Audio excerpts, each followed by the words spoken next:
Une production des studios Bass. L'épisode de cette semaine est une présentation du garage Arleco. Arleco, servir au-delà de la réparation. Retrait graduel de la subvention du gouvernement du Québec de 5 000 $ à l'achat d'un véhicule électrique. Nissan pourrait construire un pick-up avec Fisker. Le Dodge Charger électrique serait fabriqué à Windsor, en Ontario. Les ventes de véhicules électriques demeurent à la hausse. La Chine devient le premier exportateur mondial de véhicules électriques. Ensuite, chronique roulé vert, Stéphane nous parle d'une tendance des véhicules électriques qui pourrait être à la baisse en 2024. Par où commencer? Doit-on s'acheter une borne résidentielle ou pas? Et en grande entrevue, on parle avec deux propriétaires de la Toyota BZ4X. Mais juste pour moi, pour l'utilisation que j'en fais, c'est parfait. Je fais pas de longs trajets en hiver. En été, le véhicule se charge très, très rapidement. Bienvenue à l'épisode 169 de Silence on roule.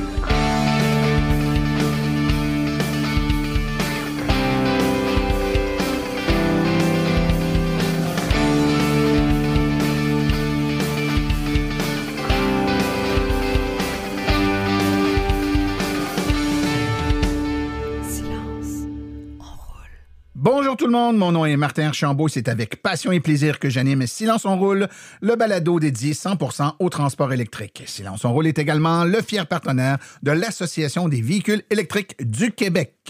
Alors, bonjour tout le monde, bienvenue à ce nouvel épisode 169. Mon Dieu, que le temps passe vite, Il me semble que l'enregistrement de la 100e, c'était hier et pourtant, ben non, ça va vite.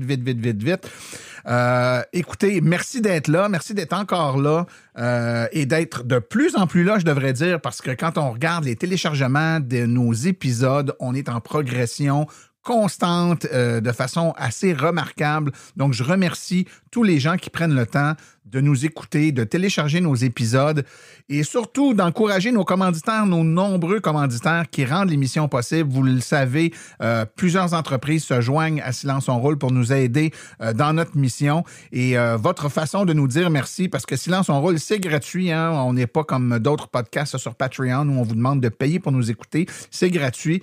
Par contre, ce qu'on vous demande, c'est quand vous avez des besoins, inventez-vous pas des besoins, mais quand vous en avez et que parmi nos commanditaires, il y a des gens qui répondent à ces besoins-là, autant que faire se peut, faites appel à eux. C'est une façon de les remercier. Puis dites-leur, on vient vous voir, vous êtes commanditaire, partenaire de Silence on roule, puis on est bien content de vous encourager.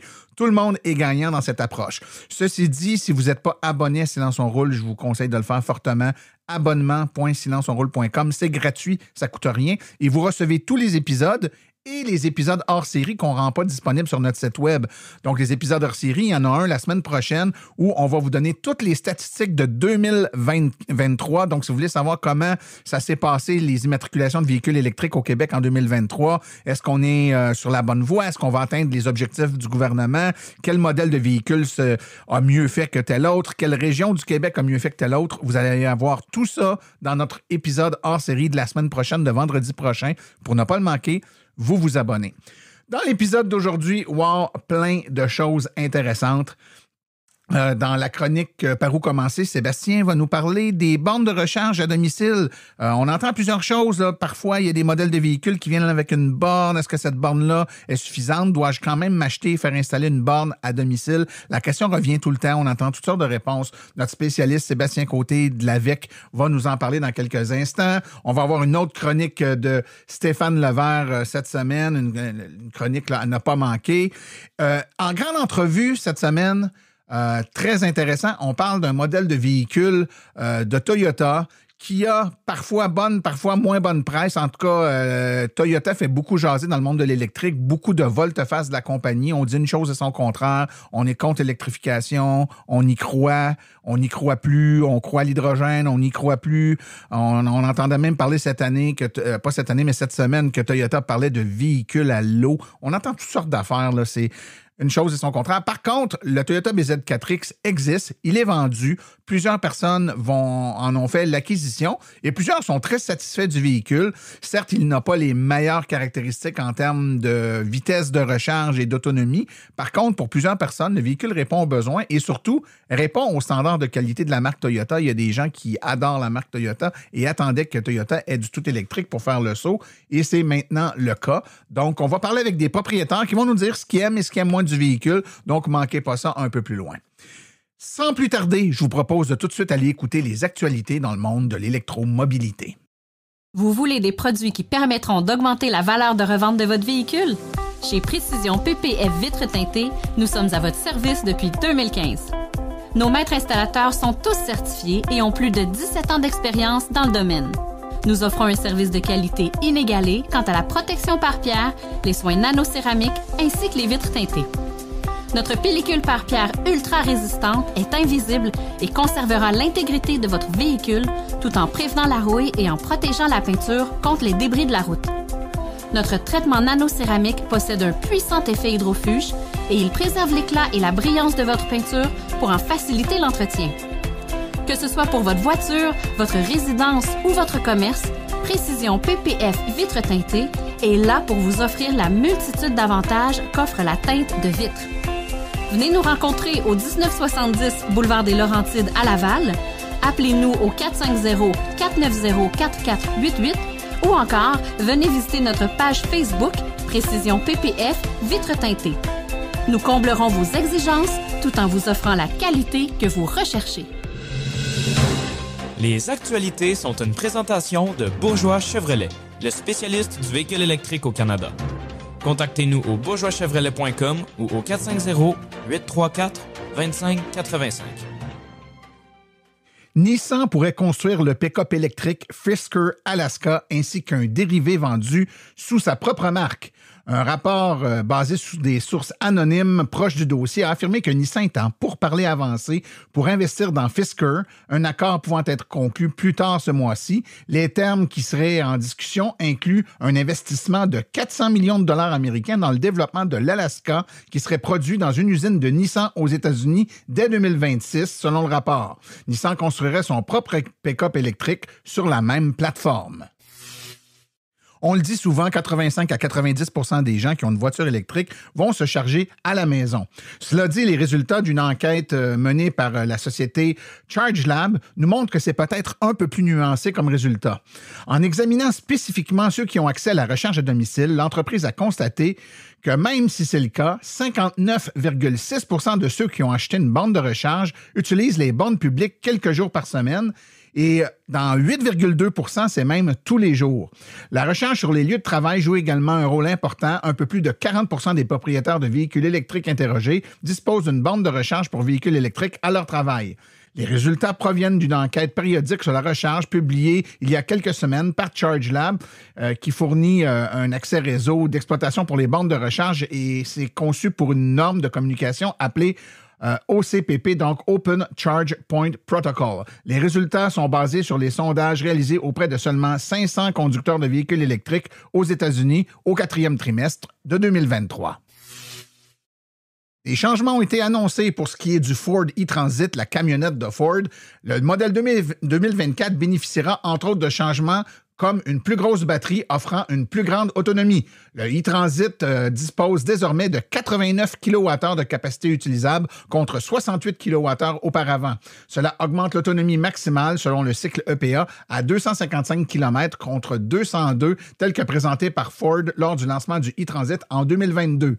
Le constructeur automobile affirme qu'il s'agit d'une augmentation de 26 % pour les modèles à toit bas et de 32 % pour les modèles à toit haut. La nouvelle Dodge Charger électrique 2024 serait le premier véhicule électrique pour passagers fabriqué au Canada. 4 configurations haute puissance de la nouvelle Charger Daytona électrique font partie des modèles Charger qui seront produits à l'usine de Stellantis de Windsor dès cet été. Moins de 2 ans après l'annonce du projet de 3,6 milliards américains de Stellantis pour rééquiper et moderniser ses usines d'assemblage de Windsor et Brampton en Ontario. Afin de fabriquer des véhicules électriques et hybrides, l'entreprise a annoncé que les premiers véhicules qui seront produits au Canada seront les modèles Dodge Charger Daytona 2024. Présenté comme la première et le premier et le seul muscle car électrique au monde, la nouvelle Charger n'est pas seulement le premier véhicule électrique pour passagers de Stellantis fabriqué au Canada, il s'agit également du premier véhicule électrique de tourisme officiellement dévoilé dont la production est prévue par un grand constructeur automobile dans ce pays. Bien que dès la semaine prochaine, nos auditeurs abonnés auront une analyse des statistiques des immatriculations de véhicules électriques pour le Québec, on apprend que selon SP Global Mobility, la part de marché des véhicules tout électriques et hybrides rechargeables au Canada était de 13,2 % en légère baisse par rapport au troisième trimestre, mais toujours bien supérieure au 10,5 du deuxième trimestre. Un autre trimestre encore, 3 mois de fortes immatriculations de véhicules électriques au Canada qui jettent de l'eau froide aux critiques qui donnent toujours l'impression que les véhicules électriques sont en chute libre. Selon les données publiées par SP Global Mobility, les véhicules électriques représentent 10 % des véhicules immatriculés au Canada pour les 3 derniers mois de l'année et les hybrides rechargeables représentent 3,2 des immatriculations. Ces chiffres sont stables par rapport au troisième trimestre lorsque les véhicules tout électriques détenaient une part de 10,2 % et les hybrides branchables 3,2 %. Considérant que le trimestre précédent a vu la part de marché des véhicules zéro émission augmenter de 2,7 % par rapport au deuxième trimestre, les résultats du quatrième trimestre semblent solides dans une perspective de tendance à long terme.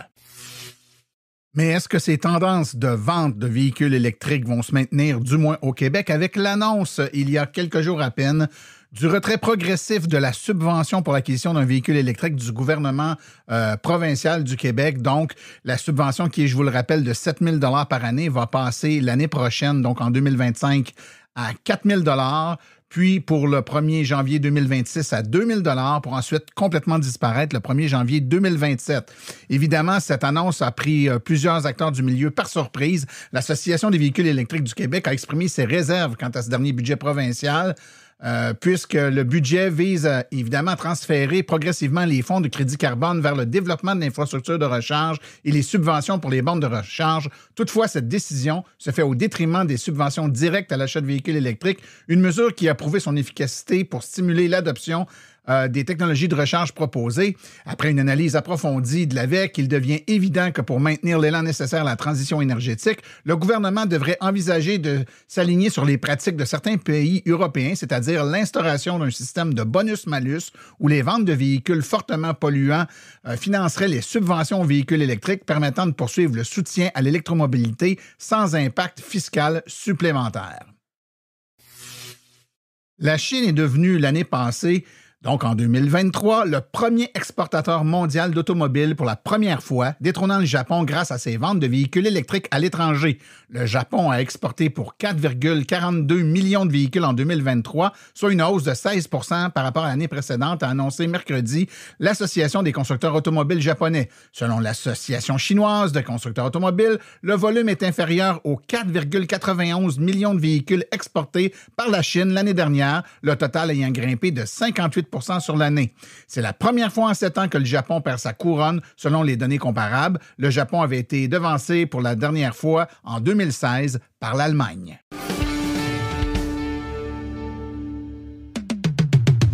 Vous aimeriez avoir une conférence par des vrais professionnels des voitures électriques?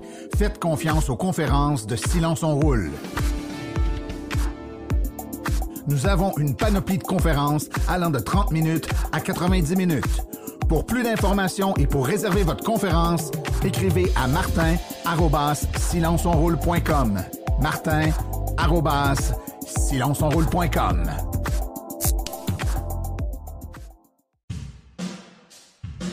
La chronique « Par où commencer ?»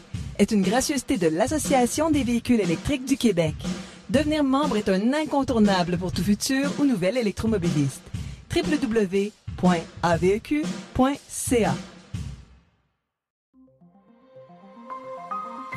Par où commencer? Avec Sébastien Côté.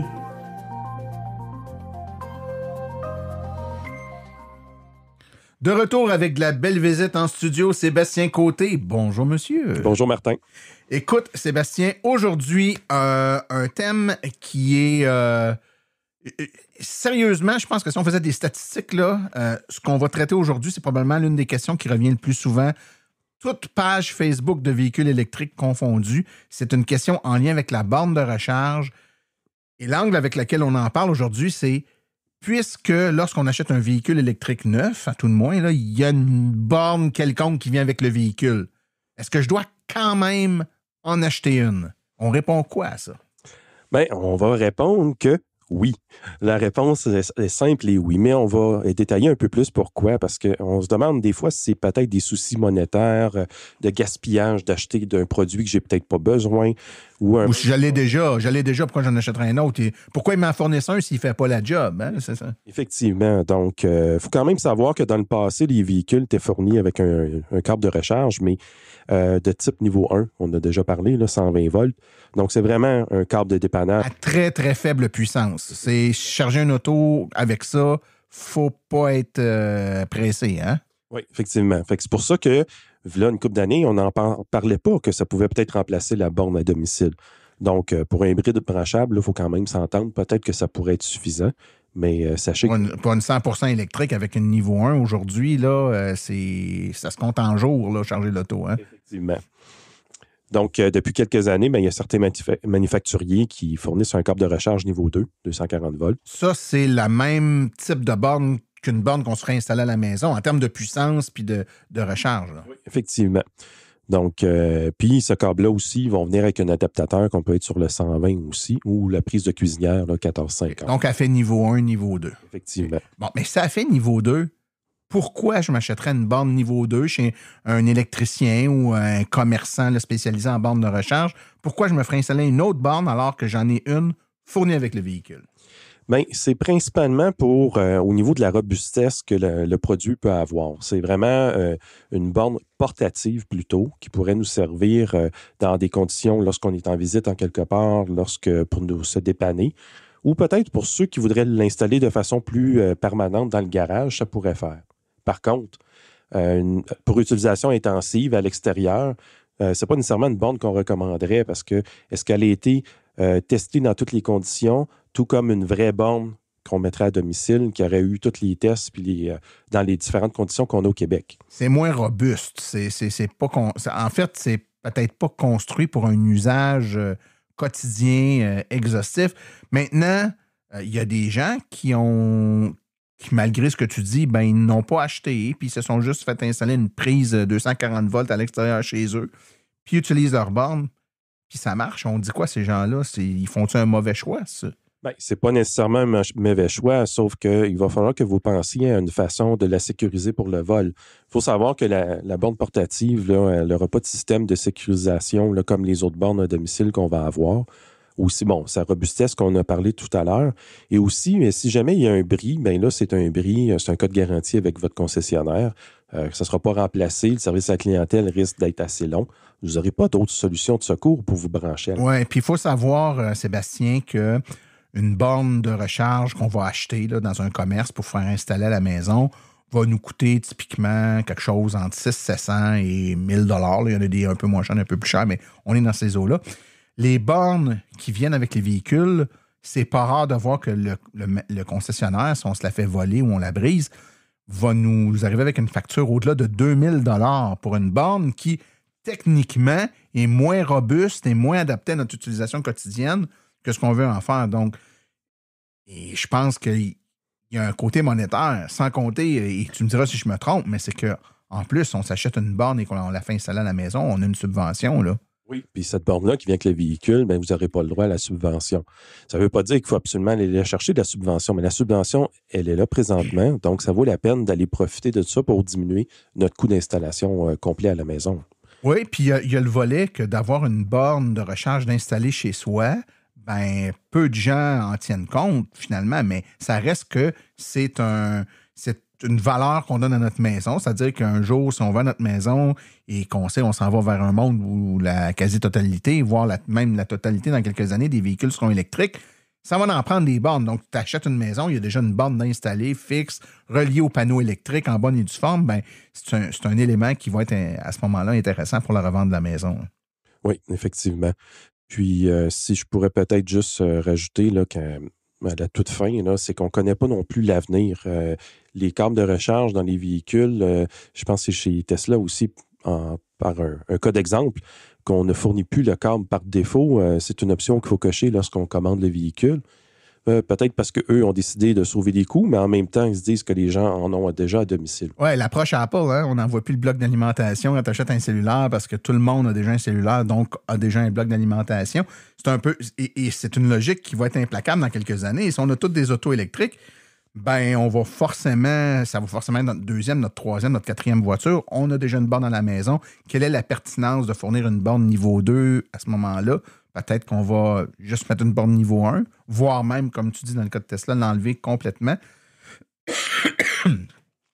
Et puis, il y a un élément aussi qu'il faut garder en tête au travers de tout ça, c'est que je pense que l'aspect dépannage de la borne qui est dans le véhicule qui est important. C'est-à-dire que moi, je donne souvent comme exemple, il y a deux cas, là, je pense que c'est important, puis tu diras si je me trompe, mais je pense qu'à l'AVEC, vous en entendez parler régulièrement. Tu as les gens qui disent, je ne m'achèterai pas une borne, je vais prendre celle qui vient avec le véhicule, puis des fois, ils ont juste une niveau 1. Puis tu es rendu au tiers de l'hiver qui t'appellent puis qui te disent, ouais, t'avais raison, j'aurais dû en mettre une, c'est vraiment trop long. Puis l'hiver, en plus, c'est plus long, charger notre batterie est froide, on a besoin de plus de temps, on consomme plus aussi, donc on a plus d'énergie à remettre dedans. Ça devient rapidement un élément là, qui est irritant de ne pas avoir une borne. L'autre affaire, c'est que si on prend, c'est la seule borne qu'on a, c'est celle qui vient avec le véhicule, et qu'on la laisse à la maison, on ne l'a plus dans le véhicule. Là. C'est-à-dire que si on a un problème, on est en panne, on est en visite, on veut charger. Sinon, ça veut dire que tous les matins, on débranche notre véhicule, on débranche la borne après la maison, puis on la remet dans le véhicule. Mais là, c'est l'hiver, il y a de la gadoue, c'est dégueulasse. Tu rentres de la neige dans l'auto, tout ça. À un moment donné, là, on trouve plus ça le fun, pas en tout, puis on apprécie d'avoir une borne de dépannage portative bien rangée dans son étui dans le véhicule qu'on sortira occasionnellement et d'avoir notre borne robuste installée à l'extérieur qui, elle, est permanente puis nous donne de bons et loyaux services sur une base quotidienne. Oui. En plus de la manipulation, là, ce qui pourrait arriver, là, c'est la facette de la sécurité aussi. On va toujours enlever et remettre une prise. Oui, effectivement. C'est pas. Oui, tout à fait. Donc, en résumé, si on fait un petit ramassage de nos idées, bien sûr que la borne qui est fournie avec le véhicule, c'est une niveau 2. Elle va recharger le véhicule aussi bien, en principe, qu'une borne niveau 2 que vous allez acheter pour faire installer. Mais normalement, elle n'est pas prévue pour un usage aussi intensif. Elle coûte plus cher si on la brise. Elle est prévue pour du dépannage si on la garde à la maison. On ne l'a plus dans le véhicule. Donc, pour toutes ces raisons, notre recommandation, c'est d'en faire installer une. Surtout qu'on a encore des subventions pour le faire, c'est le temps. Profitez-en. S'il y a des gens qui ont des questions à poser là-dessus, Sébastien, ou sur tout autre sujet, ou encore qui voudraient suggérer des sujets de chronique, à quelle place on peut te rejoindre? On peut m'écrire au sébastien.côté@silenceonroule.com. À la prochaine, mon cher ami. Merci. Au revoir.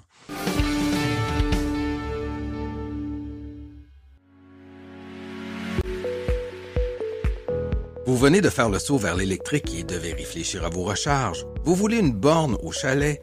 Vous voulez une solution rapide et sans embûches? Il n'y a qu'une solution, Hydro Solutions. Depuis plus de 60 ans, Hydro Solutions est une entreprise québécoise de confiance. Vous les connaissez pour les chauffe-eau, mais ils offrent également un service clé en main pour les bornes de recharge. C'est définitivement l'avenue à privilégier afin de faire affaire avec une entreprise d'expérience qui s'occupera de tout. Demandez une soumission gratuite et sans engagement de votre part au www.hydrosolutions.com. Une seule visite sur leur site web vous permettra de constater la simplicité avec laquelle vous pouvez entamer une démarche afin qu'ils prennent tout en charge. L'analyse de votre situation, l'installation d'une borne de qualité par un installateur certifié et même, au besoin, le financement sur 24 ou 48 mois. Par la suite, en cas de problème, leur équipe d'experts est là pour vous. Hydro Solutions, leur mission, vous simplifier la vie.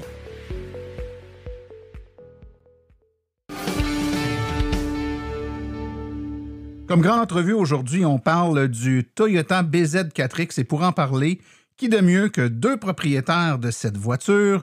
Le premier, François Quentin. Bonjour François. Bonjour. Et le deuxième, Philippe Daou. Bienvenue Philippe. Bonjour. Bon, messieurs, on va essayer de comprendre un peu plus qui vous êtes. Je vais y aller avec François en premier. François, est-ce que la Toyota BZ4X est votre première voiture électrique? Et sinon, quelle autre voiture avez-vous eu avant électrique, évidemment? J'ai eu une Prius branchable. J'ai aussi, en plus de la BZ4X, j'ai une Smart aussi électrique pour les petites commissions-là, pas loin. Là. OK. Et donc, vous avez toujours la Smart en même temps que la BZ4X, puis vous êtes débarrassé de la Prius, dans le fond, quand vous avez passé de la Prius à la BZ4X. C'est en plein ça. Donc, j'ai un trio BZ4X, Smart électrique et trottinette électrique. Oh, on est en le 7. Et Philippe, toi, de ton côté, est-ce que c'est ta première voiture électrique? C'est ma première voiture électrique, effectivement, oui. OK, excellent. D'entrée de jeu, donc, il y a deux... on va tout de suite mettre ça de façon claire pour tout le monde. Il y a deux versions, disons, de la voiture, la LE, la XLE. Si je dis des enneries, vous me le dites, messieurs. Donc, la LE qui est entre guillemets le plus petit modèle. Là. Donc, c'est un véhicule qui est vendu en ayant 200 HP. C'est un modèle à 2 roues motrices, une batterie de 71,4 kWh et un modèle qui est le XLE qui, lui, est vendu à 214 HP, 4 roues motrices et on dit qu'il y a une batterie de 72,8 kWh, donc une petite bite, à peu près 1,4 kWh de plus. Laquelle version vous avez? Donc, toi, Philippe, laquelle version que tu as? Moi, c'est la version XLE. XLE et François? La version LE. LE, donc on a les deux versions. Bon, parfait. On va y aller par le commencement. Donc, si je vous pose la question, puis là, j'ai un peu une idée de réponse dans le cas de Philippe.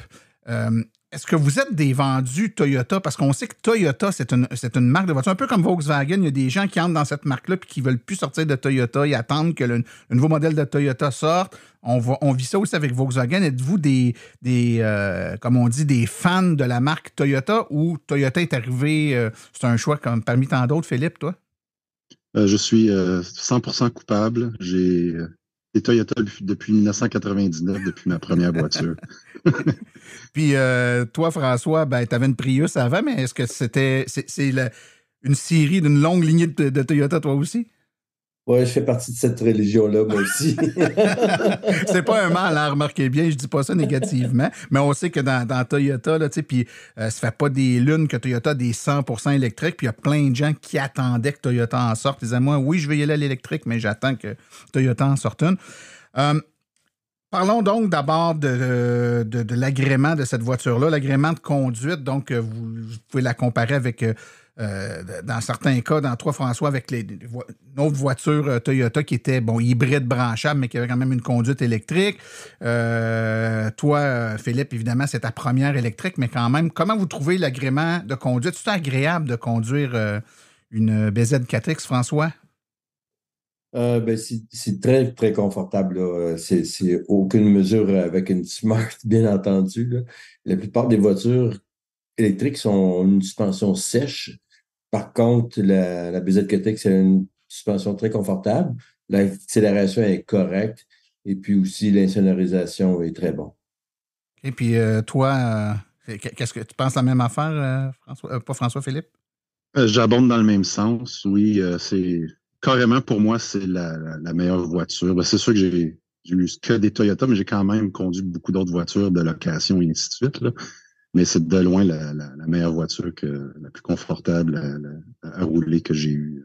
Si on parle de... Toujours avec toi, Philippe, si on parle de la finition extérieure, donc la qualité des trims, c'est tout ce qui est finition, qui est la peinture, le look de la voiture, comment tu pourrais qualifier ça si tu compares ça avec d'autres voitures que tu as eues? Est-ce que c'est bien fait? Est-ce que ça semble... Parce que parfois, dans l'électrique, il y a eu beaucoup de modèles, on dit hey, pour une voiture de ce prix-là, il me semble que la finition, là, je ne parle pas de ce modèle-là en particulier, mais on entend ça dans l'électrique en général, des fois que la batterie coûte cher, fait qu'on y va vite un peu sa finition. Toyota a quand même l'habitude de faire des voitures bien faites. Si tu compares ça avec les autres voitures que tu as eues de Toyota, est-ce que c'est la même qualité de finition, extérieure et intérieure? On peut parler des deux. En fait, je trouve, à l'extérieur, c'est semblable. À l'intérieur, je trouve que c'est une coche au-dessus un petit peu des autres voitures que j'ai eues. Moi, je trouve la finition très bonne, surtout à l'intérieur. Là. J'adore la position de conduite de cette auto-là. Il est extrêmement confortable aussi. Okay. François, toi, Ben, je n'ai rien à redire. Vraiment, c'est traditionnel à Toyota, le point de vue finition, assemblage, c'est A1.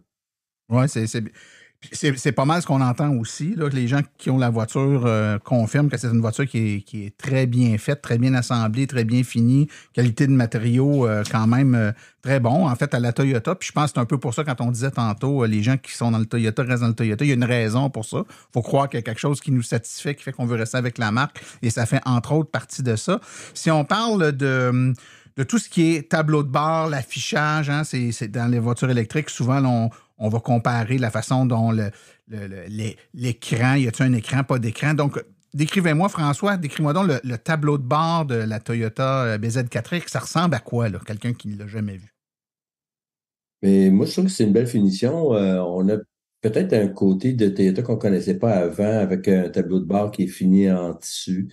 Par contre, point de vue de la radio, c'est comme on m'a dit, c'est un peu un éternel combat entre la mise à jour du iPhone et la mise à jour du véhicule, la mise à jour du véhicule et celle du téléphone. Donc, ça a déjà accroché un petit peu au niveau de l'affichage, mais à part de ça, la plupart des problèmes ont été réglés, mais maintenant, ça va bien. Je vais être certain de bien comprendre ce que tu dis, François, quand tu parles de mise à jour. Donc, on parle de la connexion entre ton téléphone et puis le véhicule, par exemple, pour accéder avec Apple CarPlay ou des trucs comme ça. C'est ça qui connecte pas toujours du premier coup? C'est-tu à ça que tu fais allusion? Oui, exactement. OK. Donc, mais j'imagine que là-dedans, comme dans le reste, souvent avec des mises à jour qui sont faites avec le véhicule et ou parfois dans le téléphone, là, on règle le problème de synchronisation, mais ça reste que ça peut être un irritant. Parlons donc, tu parles de ça, puis je vais te demander à toi, Phil, là, c'est évidemment quand on branche notre téléphone sur le tableau de bord, ben c'est les applications de notre téléphone qu'on voit apparaître dans l'écran et tout ça, mais si on ne branche pas le téléphone puis qu'on regarde juste ce qui est fourni avec le véhicule, est-ce qu'il y a un GPS qui est fourni? Est-ce qu'il y a de la navigation? Est-ce que l'information sur le véhicule, par exemple, la batterie, l'état de charge de la batterie, l'énergie consommée, tout ça, est-ce que c'est facile d'accès? Est-ce que c'est bien fait? Honnêtement, moi, je me sers pratiquement toujours de l'auto en mode CarPlay. C'est très rare que je vais aller dans les menus de Toyota. Quand j'y vais, c'est dans l'autre tableau qui est près du volant, là, en avant du volant. Dans le fond, c'est plus dans ces menus-là que je vais jouer. C'est là que la plupart des paramètres qu'on peut ajuster sur l'auto, ils sont situés de toute façon. Okay. Du côté du système de Toyota comme tel, ça a l'air assez de base, si on veut. Je me suis jamais servi de la navigation GPS, même si elle est là. Il faut s'abonner. Je me suis jamais abonné. J'utilise tout le temps soit Google ou Apple Maps. C'est pour beaucoup de gens font ça, évidemment. Est-ce que c'est difficile, mais pour le peu de fois ou pour les fonctions, tu parlais, celles qui sont affichées là, au volant, là, dans le fond, est-ce que c'est difficile? Est-ce que c'est un chevauchement de menu sous menu ou les fonctions sont relativement faciles à trouver et à accéder? Ben, c'est du Toyota, ça ressemble beaucoup à ce que j'avais sur mon ancien Toyota. Ça fait que c'est sûr que je suis un petit peu habitué. C'est pas nécessairement ce que plus intuitif, là, mais on réussit à trouver ce qu'on a trouvé la plupart du temps. Là. François, j'aimerais ça que tu nous parles, toi, de la conduite assistée. Donc, quel est le niveau de conduite assistée qu'il y a sur le véhicule? Est-ce que c'est juste cruise control normal ou est-ce que c'est cruise control adaptatif, donc qu'on accélère et on décélère en fonction du trafic là, qu'on suit? Est-ce qu'on a un système de guidage de voie qui permet au véhicule de tourner ou de suivre la chaussée? Qu'est-ce qui est disponible dans le véhicule? Avec le nouveau système de Toyota que j'adore, là, on ne fait pas juste m'avertir si je commence à frôler à gauche ou à droite la ligne pointillée ou la ligne continue. Il garde vraiment le centre de la voie. Le régulateur de vitesse adaptatif est très, très bon. Quand j'arrive à un feu de circulation au rouge et le véhicule qui est en avant de moi est immobilisé, la voiture ralentit, s'immobilise. Et tout ce que j'ai à faire, c'est appuyer sur Resume, le véhicule repart. Puis, contrairement aux anciens cruise control où les gens utilisaient seulement sur l'autoroute, moi, je l'utilise même en ville. J'adore vraiment. Puis, ce qui est surprenant aussi, c'est que le système par rapport à l'ancien, c'est vraiment amélioré. Les lignes blanches, avant, il fallait vraiment que ça soit blanche. Il fallait quasiment que ça soit brossé pour être propre pour que le système le voie. Maintenant, c'est enneigé, partiellement enneigé. C'est mouillé. Il n'y a pas de ligne sur le bord du trottoir. Le véhicule détecte les trottoirs. C'est vraiment bon. C'est sûr qu'il faut être attentif quand même à ce qui se passe, mais c'est très, très, très amélioré. La seule chose qui manquerait, je pense, ce serait qu'on puisse mettre, comme dans une Tesla, le clignotant, que le véhicule change de voie par lui-même. Je pense que c'est la seule chose qu'il ne fait pas. Et toi, rappelle-moi, tu m'as dit que tu avais le XLE, toi, hein? Moi, non, j'ai le LE. Toi, tu as le LE. Donc, ça veut dire que tout ce que tu viens de nous décrire là est disponible même dans le modèle LE. Oui. Est-ce que dans le modèle XLE, Philippe, est-ce qu'il y a des choses de plus ou c'est essentiellement ce que vient de nous expliquer François?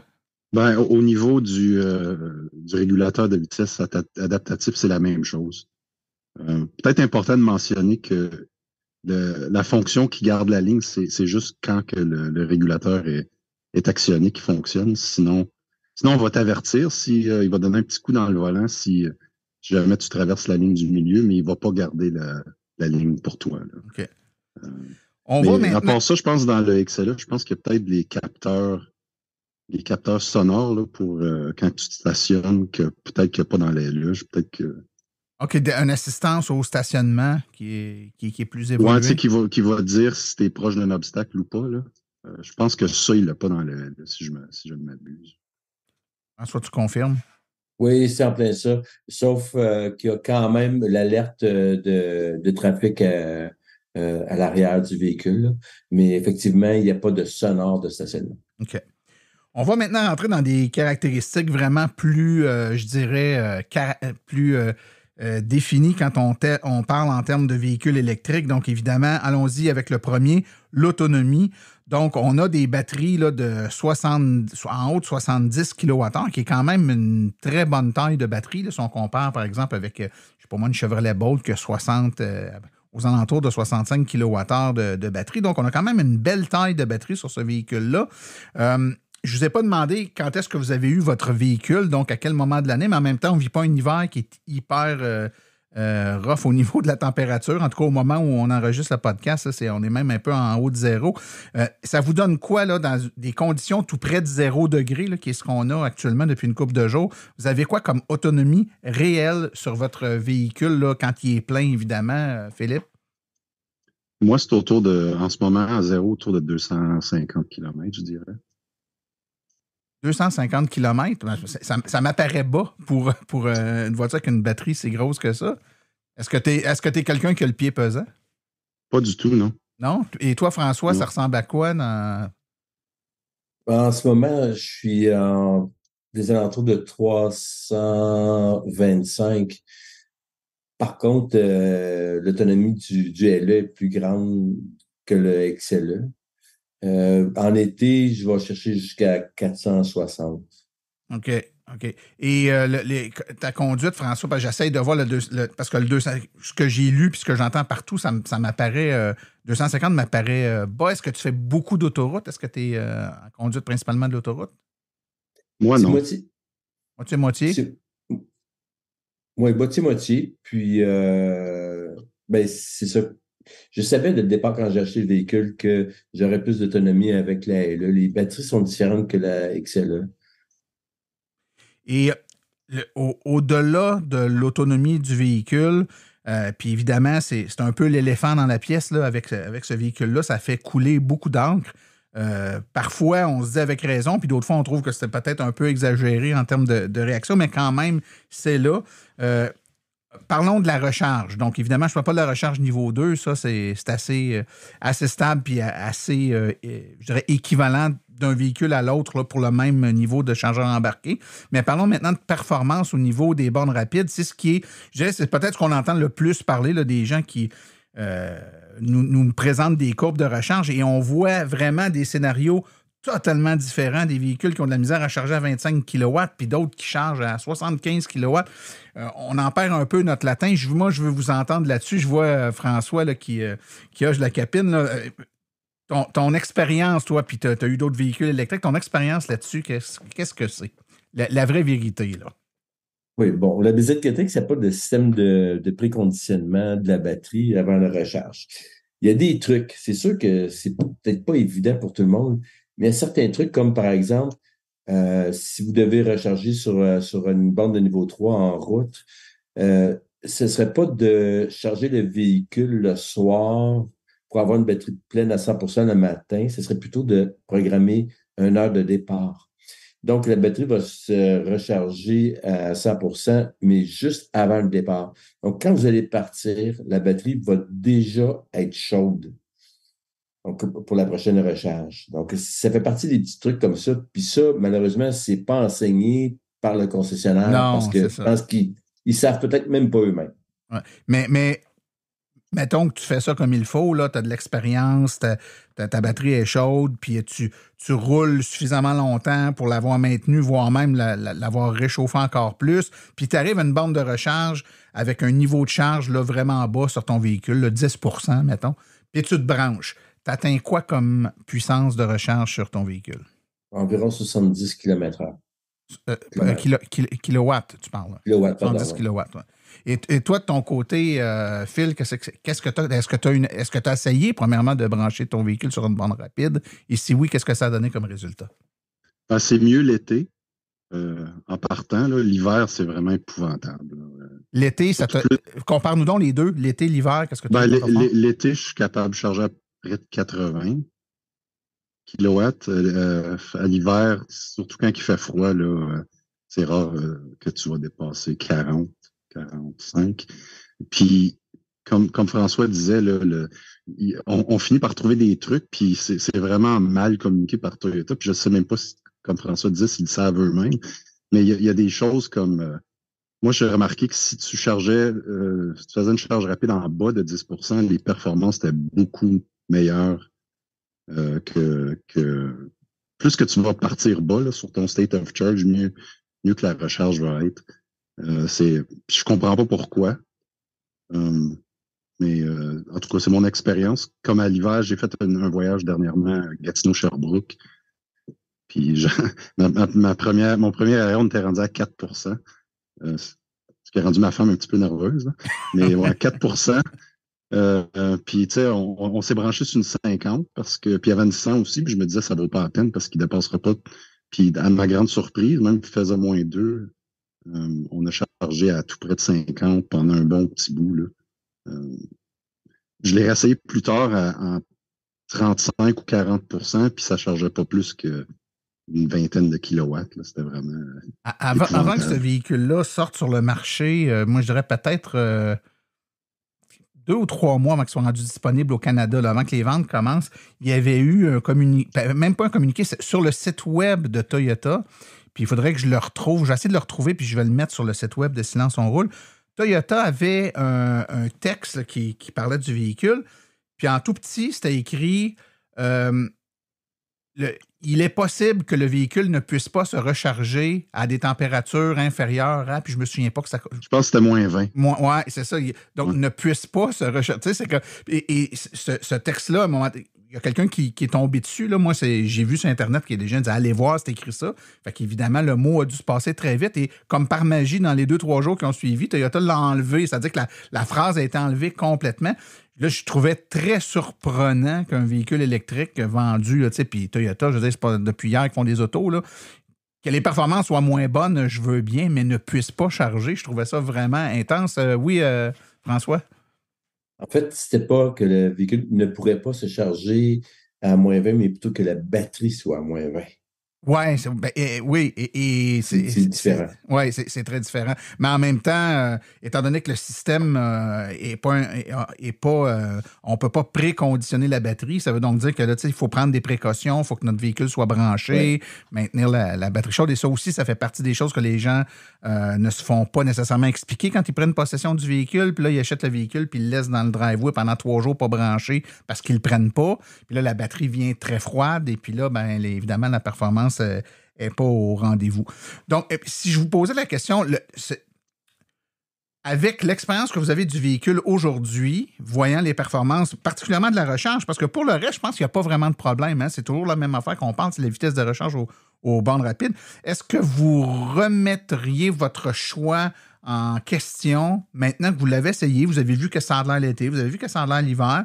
Est-ce que ça remet en question votre choix ou vous gardez votre choix? Vous dites non, moi, je suis quand même satisfait avec le véhicule. Si on commence avec toi, Philippe.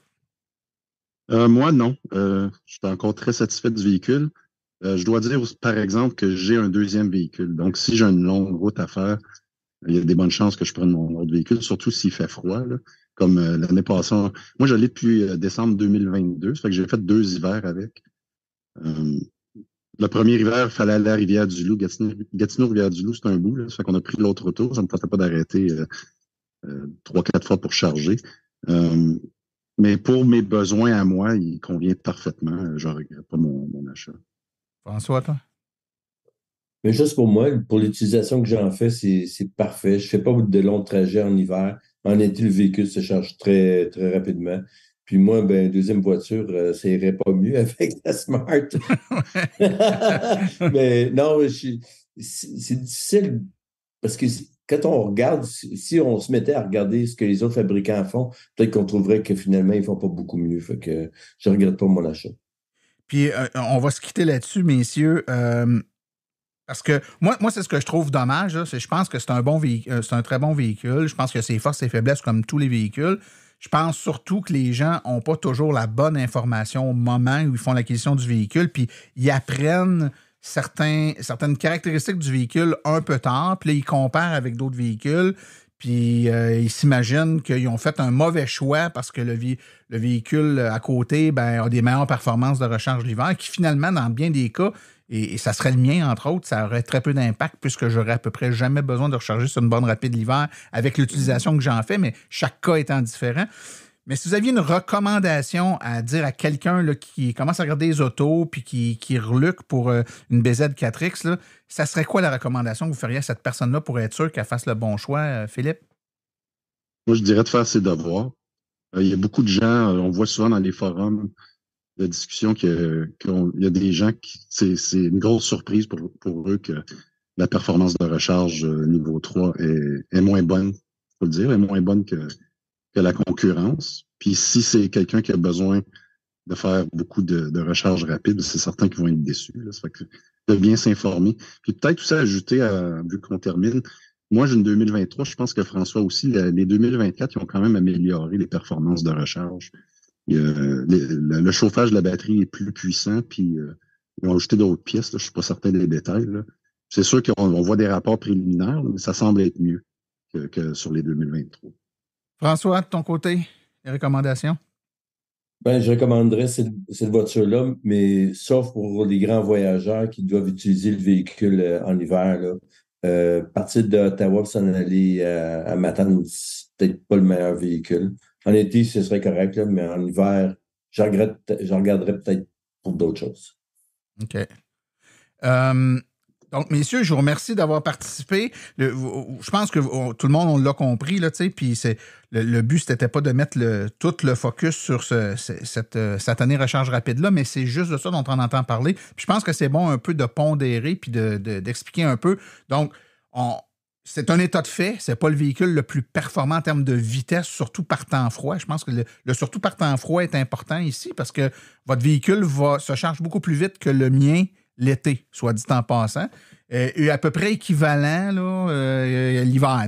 Puis j'ai une Chevrolet Bolt, moi, personnellement, qui est un véhicule hyper répandu, pour lequel on entend très peu parler. On le sait que ce n'est pas le véhicule le plus performant en termes de recharge, mais on entend parler avec beaucoup moins d'agressivité, je trouve, que le Toyota, alors que la Toyota, globalement, performe mieux. Donc, je trouve ça un peu dommage. Je le répète souvent, puis je le répéterai jamais assez. Les véhicules ont toutes leurs caractéristiques, puis l'idée, c'est d'avoir un bon fit avec notre train de vie. Vous l'avez très bien exprimé. Quelqu'un qui fait de la longue route, surtout l'hiver, c'est peut-être pas le véhicule le mieux adapté, mais quelqu'un qui fait pas beaucoup de longue route ou sur une base très fréquente, c'est un véhicule qui va super bien et qui permet de retrouver plein de caractéristiques et de façon de faire à la Toyota qui est très aimée du public. Moi, je pense que la seule chose qu'on peut reprocher à Toyota, c'est de ne pas embarquer dans l'électrification, le 100% électrique, là, disons-le comme ça, avec autant de véhémence qu'on aimerait qu'ils le fassent avec leur expérience, leur savoir-faire, puis surtout les super beaux succès qu'ils ont eu avec l'hybride et l'hybride branchable. Ils ont été parmi les premiers, hein, puis ils se sont super bien tirés d'affaire. Donc, messieurs, merci beaucoup pour votre présence au podcast aujourd'hui. C'était un plaisir. Bonne soirée.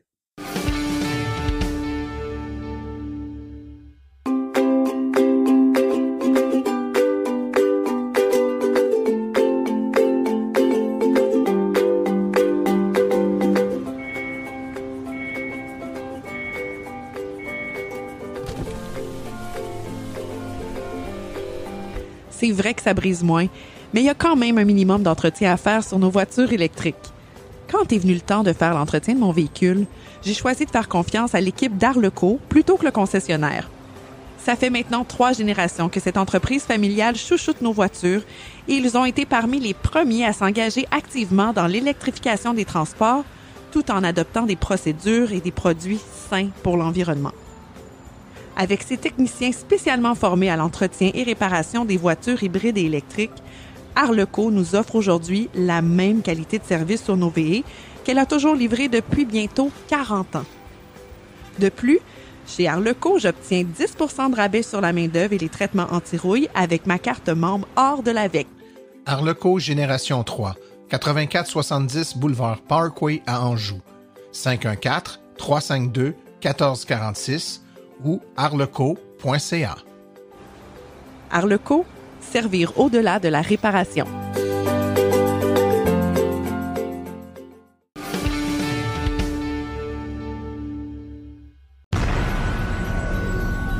La chronique Rouler vert est une présentation de Bourgeois Chevrolet, là où le service à la clientèle et les voitures électriques sont prises au sérieux. bourgeoischevrolet.com ou le 450-834-2585.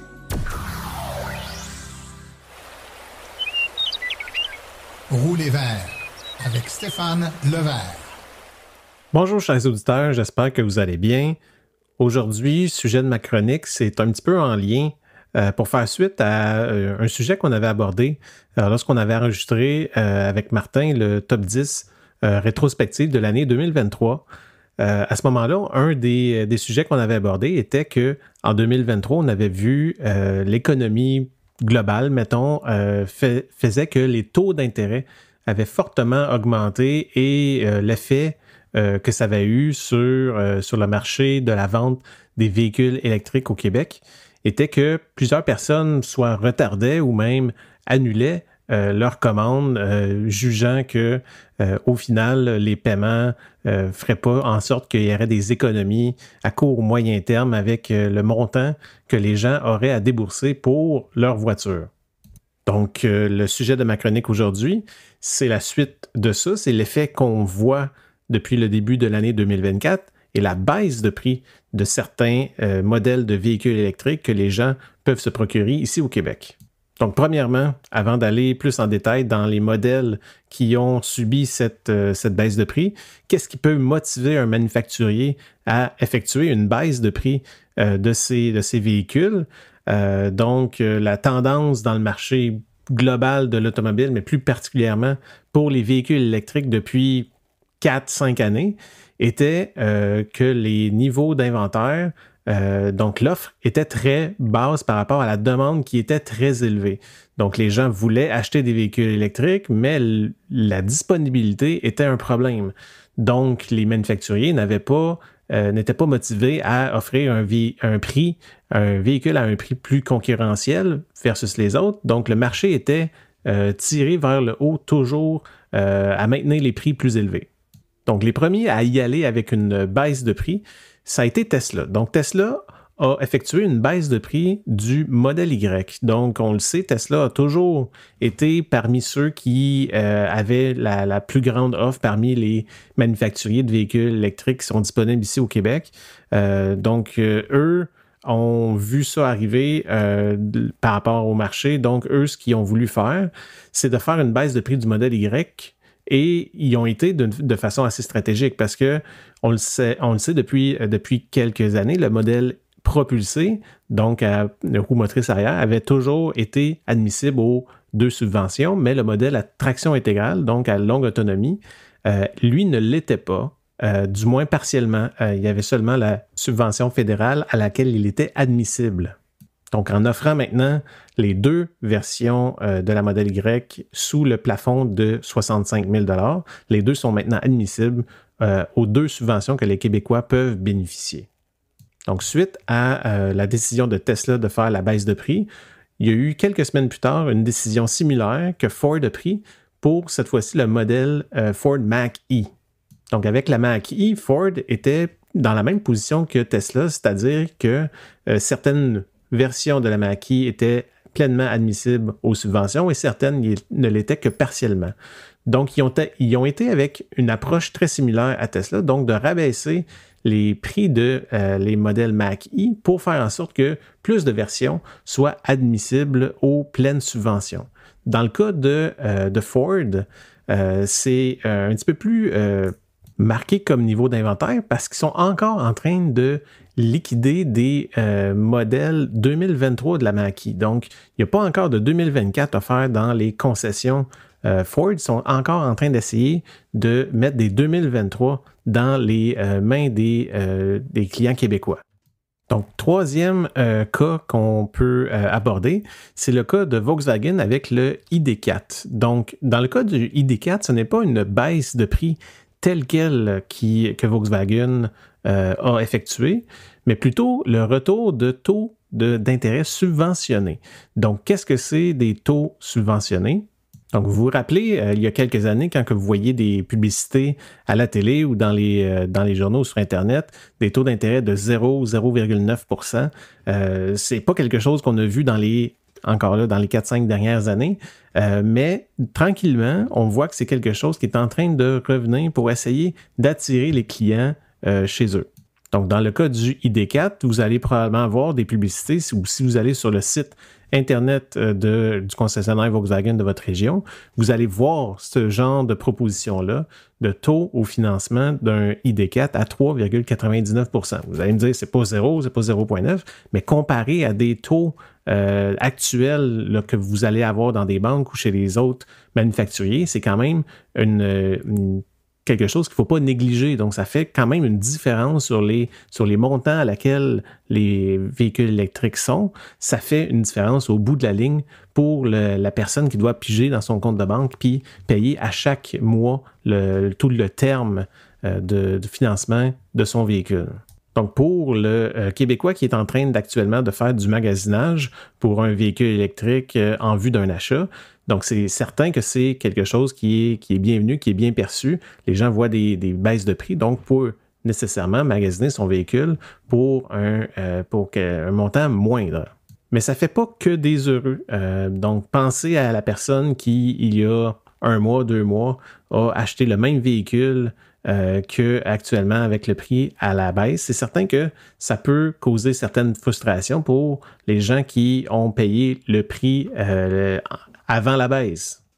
D'autres pour qui la baisse de prix peut avoir un effet néfaste sont ceux et celles qui essayent de vendre leur voiture usagée de modèle équivalent. Donc, eux ont payé l'ancien prix initialement, donc essayent de revendre leur véhicule en tenant compte du marché actuel. Donc, c'est certain que pour le marché de l'usager, encore là, ça va avoir un effet d'entraîner les prix à la baisse. Donc, pour ceux qui vendent, encore là, ça peut être fâchant, mais pour ceux qui vont acheter, encore là, ça peut avoir un effet que le prix des véhicules dans l'usager va baisser dans les prochaines semaines, les prochains mois. Donc, ça va être intéressant de voir dans les prochains mois, voir si d'autres manufacturiers, d'autres modèles vont aussi subir le même sort de baisse de prix, dépendant évidemment de leur disponibilité. Les manufacturiers pourraient être plus ou moins motivés à emboîter le pas. Et dernier élément qu'on peut aborder, qui va nécessairement avoir un effet sur le prix des véhicules électriques que les manufacturiers vont nous offrir dans les prochaines années, et l'annonce qu'on vient d'avoir cette semaine du gouvernement du Québec, qui nous annonce que d'ici 2027, l'élimination de la subvention provinciale qu'on avait depuis les dernières années sur l'achat des véhicules électriques. Et c'est ce qui m'a fait à ma chronique d'aujourd'hui. J'espère que ça vous a plu. Et d'ici ma prochaine chronique, c'était Stéphane Levert qui vous souhaite bonne route.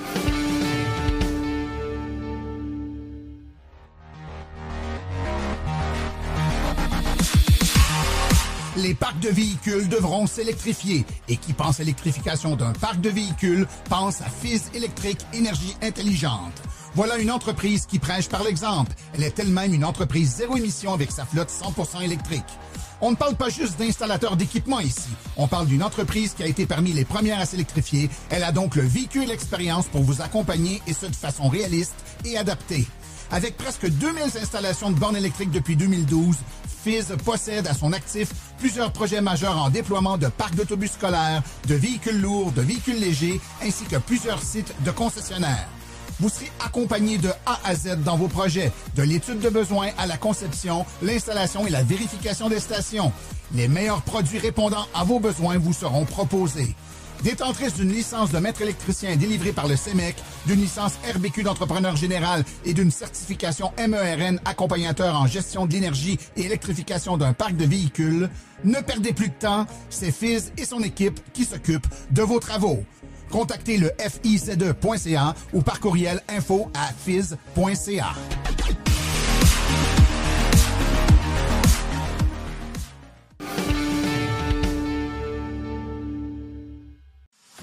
Voici les événements à venir dans les prochaines semaines dans le monde de l'électromobilité. L'AVEC, le club, la cabane à sucre, c'est pour les membres de l'AVEC qui veulent participer à cette cabane à sucre le 23 mars de 15h30 à 20h. C'était la Réblière Meunier et Fils à Richelieu. L'AVEC se recharge à la Porte de l'Érable, tout en puissance. C'est le 30 mars 2024 de 10h à 16h à la halte routière de sortie 228. C'est un rendez-vous pour voir des voitures, poser vos questions à l'AVEC, etc. Le relais électrique débarque au Salon du véhicule et loisirs électriques de l'Outaouais. C'est du 5 au 7 avril 2024 au complexe Branchot-Brière, évidemment, à Gatineau. Le relais électrique débarque ensuite au Salon du véhicule électrique et hybride rechargeable de Montréal du 19 au 21 avril au Stade olympique. Et finalement, l'AVEC se recharge au Salon Énergie et Environnement de Lac-Mégantic. C'est le 4 mai de 10h à 16h au Centre sportif de Mégantic. Ceci conclut l'épisode d'aujourd'hui. Remerciements sincères à nos invités et collaborateurs, c'est-à-dire François Quentin, Philippe Daou, Sébastien Côté ainsi que Stéphane Levert. À la recherche, Martin Archambault, Stéphane Levert. Merci à nos chroniqueurs Claude Gauthier, Laurent Gigon, Philippe Corbeil, Sébastien Côté, Cédric Ingrand, Daniel Rochefort et Stéphane Levert. Communication, Marie-Hélène Hamelin. Thème musical, François Viau, Luc Poirier, Marie-France Falardeau. Réalisation et production, les studios Basses. Un merci spécial à Arleco, notre commanditaire principal, ainsi qu'aux autres annonceurs qui rendent l'émission possible, c'est-à-dire Hydro-Solutions, Précision PPF Vitres teintées, Fizz Électrique, Bourgeois Chevrolet, Création L'Escarmot, UAP Napa, Taiga Motors, le groupe Énergie Canada, Équiterre, ainsi que l'Association des véhicules électriques du Québec. La reproduction est permise, mais nous apprécierions en être avisés. Les questions sur le balado doivent être adressées à martin@silenceauroule.com, tandis que l'information générale sur les véhicules électriques se retrouve au www.aveq.ca. Vous avez également accès aux archives de tous nos épisodes ainsi qu'à une boîte vocale numérique directement sur notre site web au silenceonroule.com. Mon nom est Martin Archambault et d'ici le prochain balado, j'espère que vous attraperez la piqûre et direz vous aussi, silence, on roule.